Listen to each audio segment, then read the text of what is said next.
শীতের সকালে চলে এসেছি মায়ের ছাদ বাগান পরিদর্শনে। এতদিন শুনে আসছি মানুষকে দেখে ইঁদুর ভয়ে পালাই, কিন্তু আজ তার পুরোই উল্টো। ইঁদুর দেখে আমার যায় যায় অবস্থা।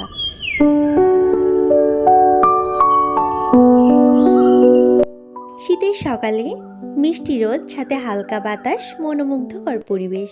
হ্যালো এভরিওয়ান, আসসালামু আলাইকুম। মাশাল্লাহ, যেদিকে তাকাই শুধু ছিম আর ছিম। গাছে ফুল আসার শুরুতেই যেই পরিমাণে ধরেছে আর কিছুদিন পর জায়গায় দেওয়া যাবে না। প্রত্যেকটা গিটে গিটে ফুল। এটি একটি নতুন সিমের জাত, কাশ্মীরি সিম। কাশ্মীরি উচ্চ ফলনশীল একটি জাত। কাশ্মীরি সিমের গেটআপটা অনেক সুন্দর। সিমের ত্বক অনেক মসৃণ হয়। এটা মূলত মাথায় চাষ করা হয়। ঠান্ডা পরিবেশ পেলে অতিরিক্ত ফুল এবং ফল পাওয়া যায়। ফলাফলও অনেক সুন্দর পাওয়া যায়। বেশ কিছু উচ্চ ফলনশীল জাত যেমন কেরালা, অটো, কাশ্মীরি, নলডগ, সারপান 3, 4, 16, 27 এই জাতগুলো মূলত একই রকম ফলন দিয়ে থাকে। 40 থেকে 45-50 দিনের ভিতরেই ফলন পাওয়া যায়। কাশ্মীরি 12 মাসে চাষ করা যায়। অধিক শীত সহনশীল একটি জাত। ঠান্ডা পরিবেশ পেলে অতিরিক্ত ফুল ফল দিয়ে থাকে। শীতের মৌসুমে চুয়াডাঙ্গা জেলার জন্য অনেক ভালো একটি জাত।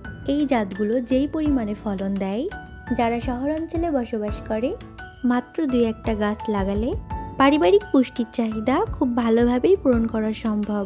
এগুলো ক্যারেট বা যে কোনো টবের ভিতর চাষ করা যায়। ছাদ বাগানের জন্য বেস্ট কয়েকটি জাত: সারি, বাড়ি, জারি, কেরালা। এই জাতগুলো বেটে প্রকৃতির আগাম ছিমের জাত। গাছগুলো অনেক ছোট অবস্থাতেই ফুল ফল দিয়ে থাকে। গাছ ছোট হওয়ার কারণে লতাপাতা কম হয়। ছাদ বাগানের জন্য এগুলো উপযোগী। প্রত্যেক বছরই ছাদের উপর মাচা তৈরি করা হয় নেট দিয়ে ছিম গাছের জন্য, কিন্তু এবার ব্যস্ততার কারণে আব্বু দিয়ে দিতে পারিনি, আর খুব দ্রুতই গাছগুলো বেড়ে গেছে।